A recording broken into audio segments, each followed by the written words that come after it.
અને મારા સમીરભાઈ પાછા આવ્યા હોય એટલે સ્ટેજ ઉપર માઇક આલ્યો એમને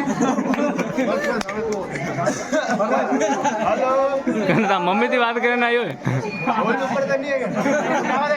ફરમાઈ છે બોલો સર તમારી કી ફરમાઈ છે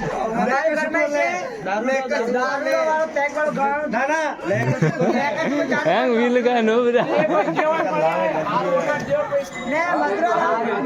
ચાલુ કર દો નાખવાનું હોય તમારે ગાવાનું અલા મારવાડી ચાલુ કર દે 5 વાગે ને પગ મારા તુજે મોડ થાય જો માથું મારું તુજે આયા ભાઈબંધોએ આયા દોસ્તારે આયા ભાઈબંધોએ લતે લગાડ્યા રે અરે કોઈ નાચ આવી જાઓ હવે પૈસા આવી જાઓ બોલતા ના હો